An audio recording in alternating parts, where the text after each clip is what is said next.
શહેર ભાજપ દ્વારા મહાનગરપાલિકાની ચૂંટણીને ધ્યાનમાં રાખીને આગામી 3 દિવસ સુધી સેન્સ પ્રક્રિયા હાથ ધરવામાં આવી હતી, જ્યારે 1 થી 12 વોર્ડની સેન્સ પ્રક્રિયા શરૂ કરવામાં આવતા કાર્યકરોમાં જોશ જોવા મળ્યો હતો। સુરત મહાનગરપાલિકા ચૂંટણીનો બિગલ ફૂંકાતા ભાજપ પક્ષે 1 થી 12 વોર્ડની સેન્સ પ્રક્રિયા શરૂ કરી હતી। રાજ્યભરમાં સ્થાનિક સ્વરાજની ચૂંટણી આગામી દિવસોમાં આવનાર છે, ત્યારે તમામ બેઠકો અંકી કરવા ભારતીય જનતા પાર્ટીએ અત્યારથી જોર લગાવી દીધું છે। સુરત મહાનગરપાલિકાની ચૂંટણીને ધ્યાનમાં રાખીને આગામી 3 દિવસ સુધી સેન્સ પ્રક્રિયા પણ હાથ ધરવામાં આવી છે। સુરતના ઉધના દરવાજા ખાતે આવેલા ભાજપ કાર્યાલય ખાતે આ સેન્સ પ્રક્રિયા હાથ ધરાતા અલગ અલગ વોર્ડ વાઇઝ દાવેદારોને સાંભળવામાં આવ્યા હતા। ભારતીય જનતા પાર્ટી શિસ્તબદ્ધ પાર્ટી માનવામાં આવે છે, ત્યારે સેન્સ પ્રક્રિયા દરમિયાન કોઈ પણ તકરાર અત્યાર સુધી જોવા મળી નથી। ત્યારે વોર્ડ વાઇઝ કયા પ્રકારે દાવેદારો પોતાની દાવેદારી કરે છે તેના પર પક્ષ દ્વારા નજર કરવામાં આવી રહી છે।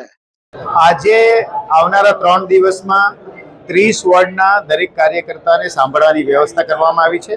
આજે પહેલા દિવસે 12 વોર્ડની ટોટલ 4 ટીમ, દરેક ટીમમાં 3 સભ્યો છે અને સવારે 10 વાગ્યાથી રાત્રે 10 વાગ્યા સુધી દરેક કાર્યકર્તા પોતાની વાત રજૂ કરી શકે એની વ્યવસ્થા સુરત મહાનગરે કરી છે।